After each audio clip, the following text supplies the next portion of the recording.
करसोड़ा गांव की सरजमी पर यहाँ मौजूद सबसे पहले तो मैं परम आदरणीय बाबा जी के चरणों में प्रणाम करता हूँ। यहाँ मेरे साथ आए आपके अपने बेटे, आपके लाडले पूर्व पार्षद भाई सतीश पहलवान जी, बहन सुशीला जी जो जुराना हल्के की हमारी महिला अध्यक्ष हैं, और यहाँ मौजूद मेरे इस गांव के मेरे पिता तुल्य बुजुर्गों, मेरी मातृशक्ति, युवा साथियों, आप सभी को बलराज कुंडू की राम राम। आज मैं आपके बीच में दो चार बात आपसे पूछने आया हूं, दो चार बात अपनी करने आया हूं, और आने वाली 31 तारीख इतवार का जुराना की पुरानी अनाज मंडी में जन सेवा संकल्प रैली का निमंत्रण भी देने आया। आप सबके दिमाग में एक सवाल उठा होगा कि महन का विधायक जुराना के करसोड़ा गांव में इस टाइम के करना है। तो मैं आपको बताना चाहता हूं कि मैं तो एक नॉन पॉलिटिकल परिवार से हूं। एक छोटे से किसान परिवार में पैदा हुआ, गांव में एक फौजी का बेटा हूं।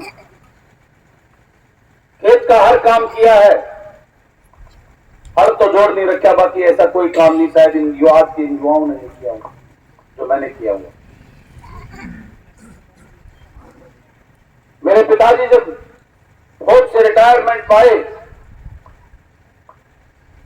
तो उनके पेंशन में जो पैसा मिला था उससे पुराना ट्रक लेकर काम शुरू किया। वो रात को उस ट्रक को खुद भी चलाया।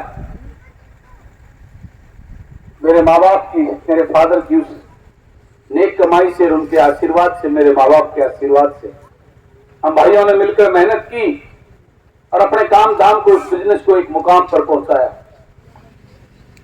तो अंतरात्मा से एक आवाज आई कि अपना और अपने बच्चों के लिए तो रोजी रोटी का इंतजाम कर दिया। जिस गांव की मिट्टी में पैदा हुआ था वो मिट्टी की खुशबू मेरे रोम रोम में बसती है। उसके मेरे उन भोले भाले गांव वालों का जो ये राजनीतिक लोग जो उनको बहलाकर, उनको झूठे सपने दिखाकर, जो उनकी वोट लूट कर जो ये राज करते आ रहे हैं, अपने बच्चों के लिए संपत्तियां इकट्ठी करते आ रहे हैं, उनको इस चीज से कैसे बचाया जाए। मैं तो नॉन पॉलिटिकल परिवार, मेरे खानदान में तो किसी ने पंचायत मेंबर का चुनाव लड़ने की सोची भी नहीं। लड़ना तो बहुत दूर की बात है मेरे जीवन में। इस सोच को लेकर मैंने राजनीति में आने का निर्णय लिया। मेरा तो गांव भी नहीं पड़ता जुड़ा महम के अंदर, और वो महम जो राजनीति में कितना मजबूत आप सब जानते हैं, बताने की जरूरत नहीं। आपके 7 साल का मेरा तो गांव भी कलानौर में पड़ता है, रिजर्वाल का। मैं उस महम में जब गया तो मेरी रिश्तेदारियां करीबन 22 गांव में रिश्तेदारियां हमें इनके अंदर, तो मेरे अपने रिश्तेदार मुझे घर पे नहीं मिलते थे, वो चले जाते थे, चल जाते थे। घर में लेडीज मिलती थी। मेरी सगी बुआ सीसर में, मेरा फूफा जी चौटाला का भगत, और काफी बोलनिया बड़बोला जिसने कहा दबंग सा। मैं वहां गया तो मेरा फूफा बढ़ती है, मैंने बोला थोड़े 2 रुपये कमा लिए, तेरा दिमाग खराब हो गया है। तू रीजन हल्के था, अगर हमारे चौधरिया हल्के में राजनीति करना चाहो, एमएलए बनना चाहो ना, तेरी बुआ ने पेट ले, रोटी खा, चाय पी, दूध पी, और जाकर अपना काम धंधा संभाल ले, दिमाग खराब करने की जरूरत नहीं है। मैंने उसी दिन मन में एक पीड़ा और एक संकल्प लिया कि इसी हल्के से विधायक बन के दिखाऊंगा। और उसी दिन संकल्प लेकर मैं उस हल्के के लोगों के बीच में चला गया, और उसका नतीजा 1 साल 1.5 साल में ही आया कि मेरा गांव भी नहीं था, महम के वार्ड से मैंने जिला परिषद का चुनाव लड़ा। और और हरियाणा में सबसे नंबर 2 है। मेरे से ज्यादा 200 वोट शाहबाद के रामचंद्र काला जो अभी एमएलए है उसकी पुत्र वधु को मिली थी। 27,000 वोट पोल हुई थी, उसमें 16,500 वोट मुझे देने का काम किया। और फिर मैं जिला परिषद का चेयरमैन बना रोहतक का। इतिहास गवाह है, आप किसी से पूछ लेना, 22-23 भी जानता उसी दौरान ये भी जिला पार्षद था। ना मैंने सरकारी गाड़ी ली, ना उसकी जो तनख्वाह मिलती है 10,000 रुपए, उसको भी वृद्धाश्रम उसी दिन दिखवाते था, डायरेक्ट उसकी यहां जाती थी मेरी वो तनख्वाह। और उस 4 साल में 1 रुपया रिश्वत उस जिला परिषद में नहीं चली। और लोगों को यह बता दिया जिला परिषद से भी काम किया होते हैं, नहीं तो कौन जानता था जिला परिषद। और उसके बाद लोगों के बीच में रहकर लोगों की सेवा की। किसी को डॉक्टर की जरूरत थी तो उसको दवाई और डॉक्टर उपलब्ध कराई। मेरी बेटियां जिस दिन मैंने शुरू की, मेरी बहन की मेरी वो गुड़ियाएं जो मात्र 36% 12वीं के पास कॉलेज में जाती थी हायर एजुकेशन के लिए, आज मुझे इस बात का फक्र है कि आज हरियाणा में नंबर 1 पे 93% मेरे बहन की लड़कियां हायर एजुकेशन के लिए कॉलेज में पढ़ने जाती हैं।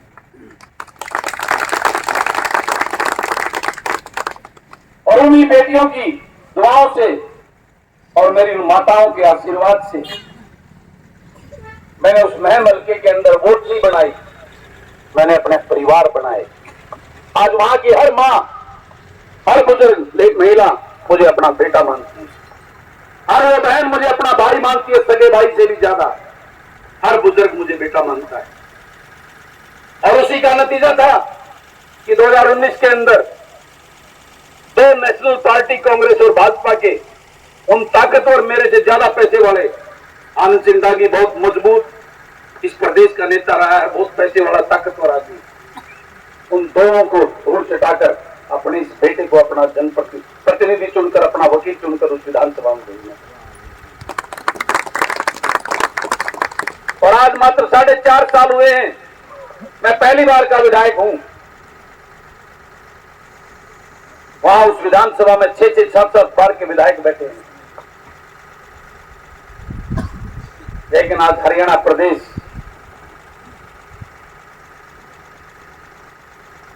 पूरे हरियाणा में कहीं बलराज कुंडू जाता है तो मुझे वो सम्मान और प्यार मिलता है।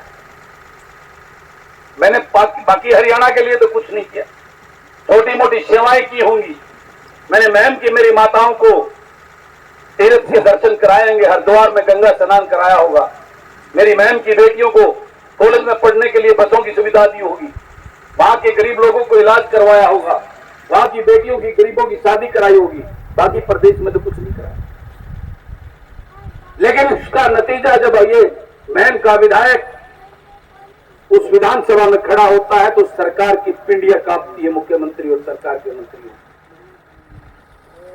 क्यों कांपती हैं आप सब देखते होंगे, लाइव चलता है आजकल, टेलीविजन पे लाइव आता है, सोशल मीडिया पे लाइव आता है। मैं कोई गुंडा बदमाश नहीं हूं, क्यों विधानसभा में बंदूक लेकर जाता हूं ताकि वो डरते हो गोली मार देगा। वो इसलिए डरते हैं कि ये महम का विधायक अपने प्रदेश की और अपने हल्के के लोगों के लिए, तड़प के लिए बोलता है, उनके हकों के लिए बोलता है, किसान को उसका हक दीजिए उसके लिए बोलता है, आपके पोता पोती आपके बेटों को नौकरी दीजिए उसके लिए बोलता है, गरीब के साथ हो रहे अन्याय के लिए बोलता है, इस प्रदेश में पहले भ्रष्टाचार के खिलाफ बोलता है, सरकार के घोटालों को उजागर करता है। इस प्रदेश में स्कूल बंद हो रहे हैं, अस्पतालों में डॉक्टर नहीं है, स्कूलों में मास्टर नहीं है, उसके लिए बोलता है। जिसकी वजह से आज पूरा हरियाणा प्रदेश इस महम के विधायक को सम्मान और प्यार देता है। और शायद उसी की वजह से मैंने क्या कर दिया 21 सालों का करसोड़ा गांव में। आप सब इसी इंतजार में यहां बैठे हैं कि महम का बलराज कुंडू आया, उन्हें देखांगे सुनांगे के कह जा रहे। गलत तो नहीं कह रहा। आज आप सब गवाह हैं इस बात के लिए, ये युवा खड़े हैं आज आपके इन बेटा बेटी, इन पोता पोती का भविष्य अंधकार में है। सरकार ने नौकरियां खत्म कर दी। मैं सबके लिए बोला वहां पर, कर्मचारी के लिए, व्यापारी के लिए, लेकिन मैंने वहां देखा उस विधानसभा में मेरा साथ देने वाला कोई, आपके भेजे हुए प्रतिनिधियों में मेरा साथ देने वाला कोई नहीं मिला। वहां उस विधानसभा में अकेला पड़ गया ये बलराज कुंडू। फिर आपका किसान आंदोलन आ गया। उस किसान आंदोलन में, क्योंकि मेरी रगों में किसान का खून, एक किसान, असली किसान का बेटा होने का खून है।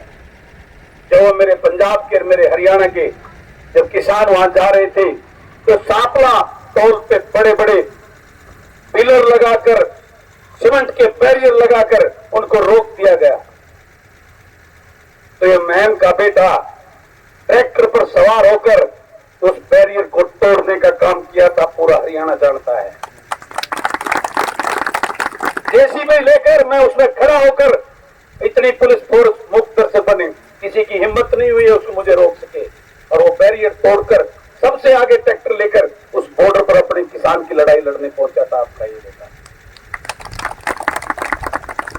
उस आंदोलन में मेरे हरियाणा के जितने भी किसान शहीद हुए, उसके घर में पहुंचा था ये महम का बेटा। उनके साथ खड़ा होकर यह आश्वासन दिया था, उनकी उन बहनों के साथ खड़ा कर वादा किया था कि आपका भाई, उनको धर्म बहन बनाया था। कई बड़े जवान जिनके छोटे छोटे बच्चे थे, उन पे सर पे हाथ रखा था, आपका ये भाई आपके साथ है, याद कर लेना, जब याद करोगे साथ में लूंगा। और उनको अपनी तरफ से 2-2 लाख रुपए की सहायता राशि देकर अपना फर्ज निभाने का काम किया।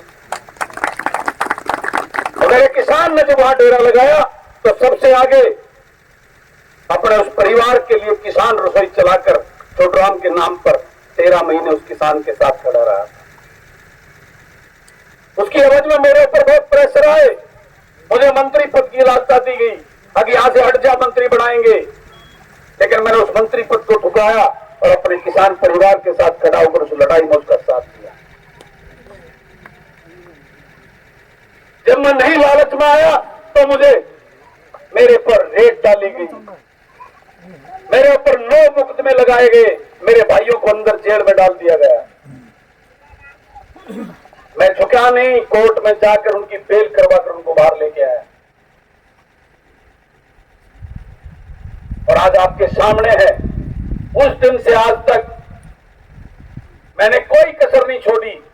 और जब मैंने उस पीड़ा को, दर्द को देखा कि यहां पे इस विधानसभा में उन पार्टी और नेताओं के गुलाम और चाटुकार लोग बैठे हैं, जिनमें हिम्मत नहीं है आपके लिए, आपके हक के लिए आवाज उठाने की, तो इस प्रदेश को जगाने के लिए निकल पड़ा था। मैं पिछले साल जनवरी में मैंने यात्रा निकाली थी, नांगल चौधरी से लेकर पंचकुला तक, आपके इस जुलाना से भी होके निकली थी। मैं पहली बार उस नांगल चौधरी में गया था, मैंने पहली बार देखा था नांगल चौधरी को। लेकिन जिसने यात्रा शुरू की, सोशल मीडिया पर आपने देखा होगा, वहां लोगों ने बताया कि आज तक कभी मुख्यमंत्री की भी इतनी बड़ी रैली नहीं हुई, जो रैली करके लोगों ने वहां से उस यात्रा का प्रारंभ करवाया था। और पूरे प्रदेश से चलते 28 दिन की वो यात्रा, 782 किलोमीटर की यात्रा करके मैं चंडीगढ़ पहुंचा था। और विधानसभा में जाकर वो पूरा पुलिंदा मुख्यमंत्री और गवर्नर को सौंपा था अपने प्रदेश के हालात के बारे में। क्योंकि मेरे मन में यह आई, अकेला बलराज कुंडू कुछ नहीं कर पाएगा, इस विधानसभा में चिल्लाता रह जाएगा। इस प्रदेश को जगाना होगा। और ये राजनीतिक पार्टी और ये राजघराने तो अपने चाटुकार और गुलामों को और पैसे में खरीदी हुई वोटों को जब तक देते रहेंगे, जब तक मेरे ग्रामीण अंचल का, मेरे किसान मजदूर का भला नहीं हो सकता, मेरे युवाओं को रोजगार नहीं मिल सकता। इसी सोच को लेकर फिर मैंने हरियाणा जनसेवक पार्टी का निर्माण किया। क्योंकि हमारे ग्रामीण अंचल में अच्छे और पढ़े लिखे ईमानदार लोगों की कमी नहीं है, जो राजनीति में आना चाहते हैं, लेकिन उनको ये राजनीतिक दल मौका नहीं देती, क्योंकि वो अपने चाटुकार और गुलाम लोगों को आपके सामने है। मैं आपसे पूछता हूं, आप जानते थे अपने विधायक को चुनाव से पहले, टिकट मिलने से पहले? बताओ, जिन्होंने 33 साल अपने लगा दिए जिंदगी के सतीश भाई और ने, उनके जिंदाबाद के नारे लगा दिए, इनको टिकट नहीं दी। उस ऐसे यशमैन को टिकट दे दी जिसपे उनको पूरा भरोसा था ये कभी हमारे से दूर नहीं जाएगा। तो इस सोच को लेकर मैंने पार्टी बनाई। पार्टी तो 50,50,000 रुपए वकील को देकर कागज देने से बढ़ जाती है। पार्टी बनाना बहुत आसान काम है, लेकिन पार्टी चलाना बहुत कठिन काम है। और ये इस टाइम पर ये बड़ी बड़ी राजनीतिक दल, धनबल में इतने ताकतवर पार्टियां, फिर भी मैंने पार्टी बनाने का संकल्प लिया और पार्टी बनाकर इस प्रदेश में आज आपके बीच में आया ये बलराज कुंडू। उन किसान मजदूर के उन बेटा बेटी को जो उस तड़प को, उस दर्द को समझते हो, उसको जिया और उसको महसूस करते हो, उस बेरोजगारी के उस तकलीफ को जानते हो, ऐसे चेहरों को इस राजनीति मंच देने के लिए ये पार्टी बनाई। आज हम आंदोलन कर रहे हैं। कहीं किसान बैठा है अपने एमएसपी के लिए, कहीं अपने मुआवजे के लिए, फसल के नुकसान के मुआवजे के लिए, जल भराव के लिए, ओलावृष्टि के लिए। कई कर्मचारी बैठे हैं अपनी मांगों को लेकर। पूरे प्रदेश का हर वर्ग आंदोलन है। क्यों है? इसलिए कि आपके वकील उन सरकारों में, विधानसभा में, उन लोकसभा में नहीं है। वो गूंगे बहरे पार्टियों के गुलाम जो आपके बीच में छोड़ दिए जाते हैं, आप उनको वोट देकर भेज देते हैं।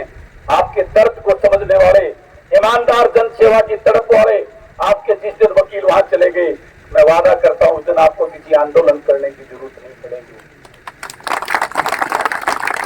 आज ये महम का विधायक आपके बीच में इसलिए आया है, मुझे तो महम वाले पहले से भी ज्यादा वोट देकर फिर बना देंगे, लेकिन अकेला बलराज कुंडू कुछ नहीं कर पाएगा। मैं इन राजघरानों की लूट और झूठ की दुकान को बंद करके किसान मजदूर के उन बेटा बेटी को उस राजनीति में लाकर विधानसभा और लोकसभा में ले जाना चाहता हूं। इसलिए आपको जगाने आया हूं, आपको बताने आया हूं, जागो है भोरे लोगों, आपके बेटा बेटी पोता पोती का भविष्य अंधकार में है। आज मेरा युवा ऐसी मानसिक स्थिति के दौर से गुजर रहा है, उसको कोई रास्ता नजर नहीं आता नौकरी का, वो नशे और अपराध की तरफ जा रहा है। आज आपके बच्चों का भविष्य खतरे में है। इसलिए आपसे, आपके बच्चों के लिए आपसे साथ और सहयोग मांगने आया ये बलराज कुंडू। इस जुलाना वालों से एक बलराज कुंडू मांगने आया है जो उस विधानसभा में मेरे कंधे से कंधा मिलाकर आपकी लड़ाई को लड़ सके। इसलिए आया ये बलराज कुंडू।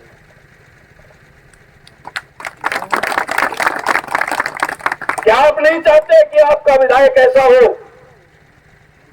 जिसके मन में एक तड़प हो अपने लोगों के लिए, अपनी उन बेटियों के लिए जो कॉलेज जा नहीं पाती, जाती हैं तो बड़े परेशान होकर जाती हैं, उनकी व्यवस्था कर सके महम की तरह कि वो गांव में अपने घर के सामने से बस में बैठकर कॉलेज के गेट से उतरे।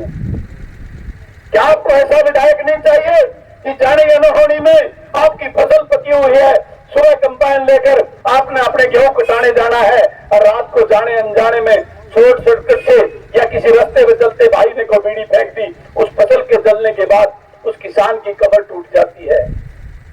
उसके खेत में जाकर उसके कंधे पे हाथ रखने वाला तो ये कहे चिंता मत कर, तेरा भाई, तेरा एमएलए तेरे साथ है। ऐसा विधायक नहीं चाहिए।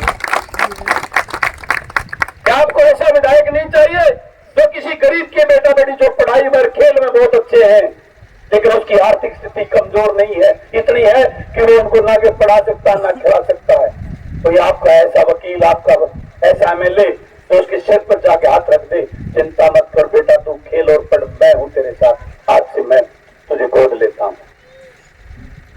क्या ऐसा विधायक नहीं जो किसी गरीब की बेटी जिसके हाथ पीड़े करने और उस गरीब को चिंता है मैं कैसे इसकी शादी करूंगा, उसके घर पे जाकर कोई आपका सेवक उसके कंधे पे हाथ रखे, चिंता मत कर, ये बेटी मेरी है, मैं शादी करूंगा। कोई ऐसा वकील, ऐसा आपका एमएलए जो आपके बच्चों का स्कूल में बेड़ा गर्क है, मास्टर नहीं है, अस्पताल बेड़ा गर्क है, उसमें डॉक्टर नहीं है, उसकी आवाज बुलंद करके उस स्कूल और अस्पताल को ठीक कराने की गारंटी लेने वाला हो। इसलिए आया ये बलराज कुंडू आपके लिए। आपसे आपके बच्चों के भविष्य का जो खतरा मंडरा रहा है उसके लिए जगाने आया ये बलराज कुंडू आपके। अगर आप नहीं जागे तो आने वाले समय में इन बच्चों के लिए बहुत गलत होने की दिशा में ये संकेत है आपके सामने। ये अंधे बहरे और चाटुकार नेताओं के गुलामों को जब तक आप जो रास्ता नहीं दिखाओगे तब तक आपके बच्चों का भविष्य नहीं बचने वाला है, किसान को उसका हक नहीं मिलने वाला है।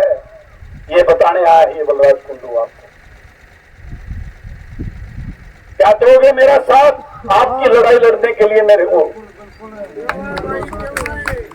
और अपना तो वो है, अपना वो नहीं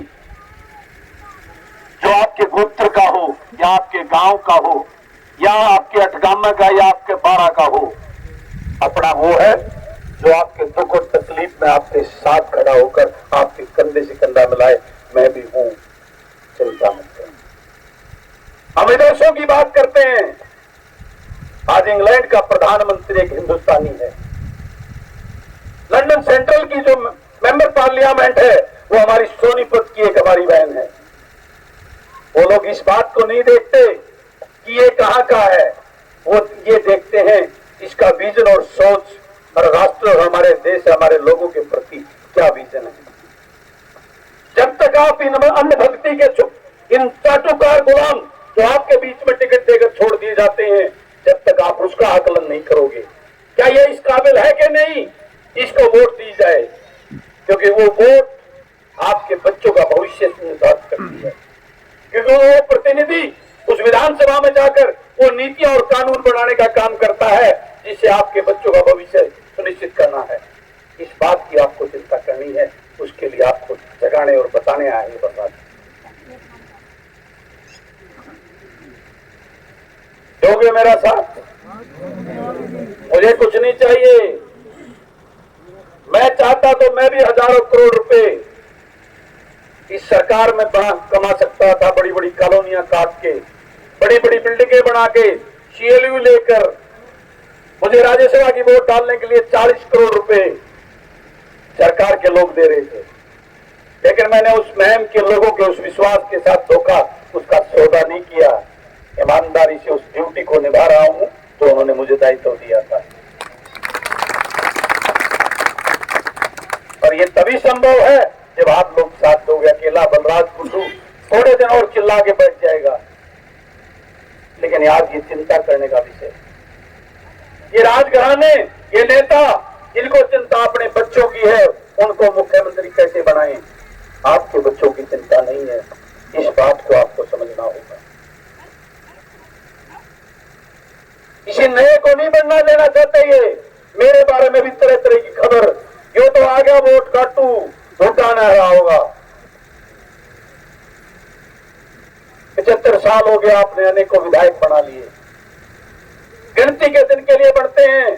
आपने अमरजीत को बुलाया था 5 साल के लिए, 4.5 साल बीत के, मेरा लग गया तुमने 6 महीने और बचे हुए, वो भी खत्म हो जाएंगे। आपने सारी पार्टियां अनेकों नेताओं को देख लिया, एक मौका इस जनसेवक को भी देकर दिखा दो। वादा करता हूं पछतावा नहीं होगा, मलाल नहीं होगा कभी। एक राजनीति की तड़प और दर्द है इस व्यवस्था परिवर्तन के लिए, इस लूट और झूठ की सिस्टम को खत्म करने के लिए। रास्ते कठिन हैं, आज की धारा के विपरीत चल रहा हूं, लेकिन विश्वास और हौसला इस बात से है कि सच्चाई पे चल रहा हूं। उसके लिए आपका साथ मांगने आया है।